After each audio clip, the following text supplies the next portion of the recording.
and welcome to BTN News. Chuck Carmel reporting. Well, how are you guys? How you doing? Now that's an old video of mine. You can tell it's old because I look about 14 there. And I look a lot happier. But I found a news item here that shows how delusional femons really are. And here's a picture of the feminine in question many years ago when she was quite young.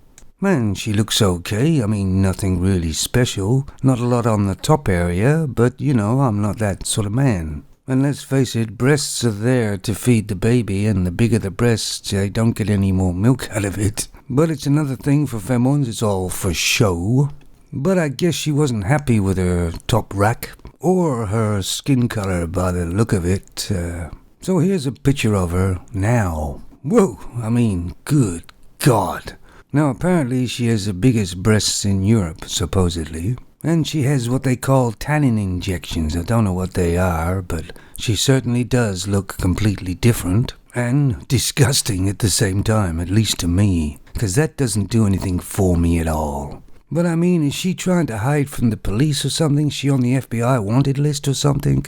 Why would you spend all this time and money to destroy your body? I mean, all she'd have to do is ask 10 men certain questions. And I think she'd find out the real truth real quick. But as you know, femons know best because they always do, and 99% of the time they don't. But I don't know about you guys, but I think there should be a law against destroying your body like this. And I don't know, maybe they think they're gonna fool the wall, but the wall is undefeated. And there she is with a, I don't know what is that. Is that a needle for silicone or is that a needle for tanning? I have no idea.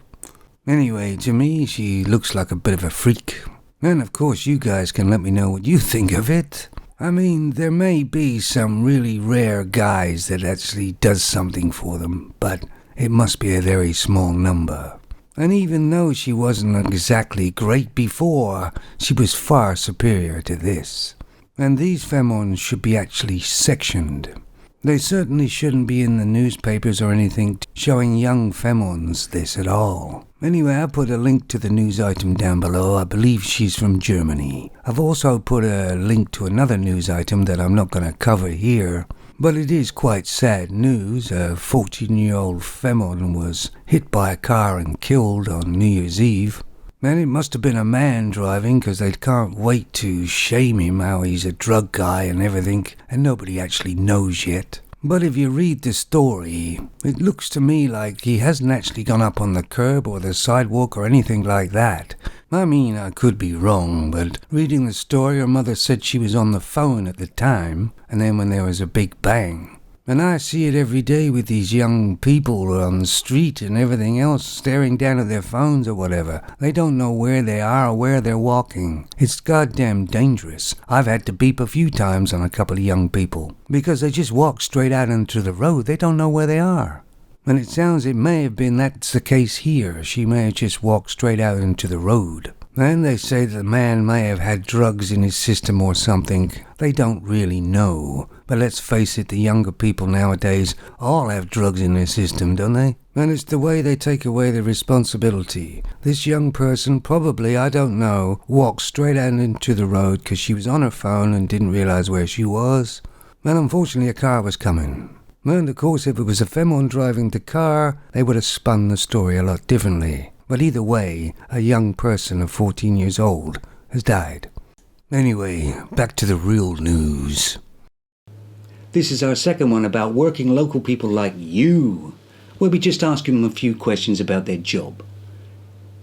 What do you mean you didn't see the first one? Well, those couple of people that did see the first one, Jim, our cameraman, has got a new camera. Nice one, Jim.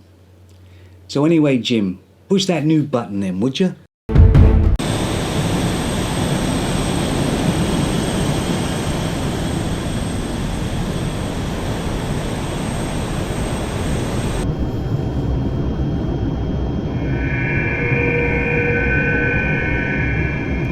Chuck Carmel, BTN News. What if I ask you a few questions? Never heard of you. Well, you may as well. I'm doing nothing else.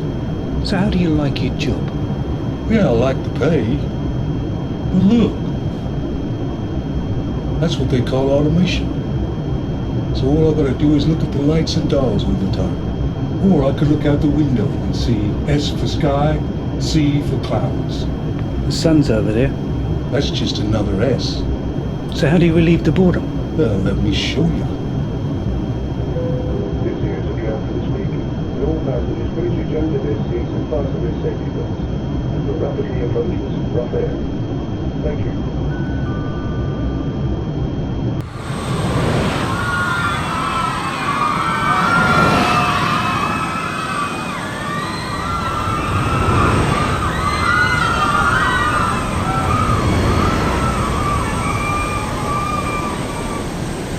Well, I can see how that would relieve the boredom.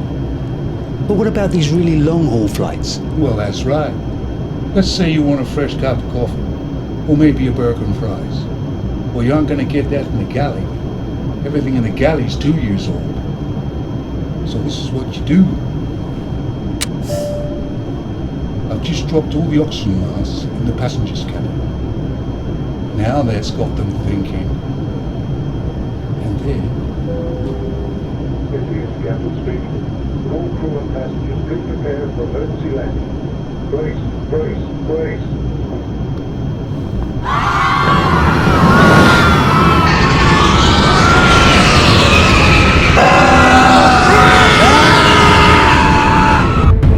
Well, that was a bit of a hair-raising experience, that one was.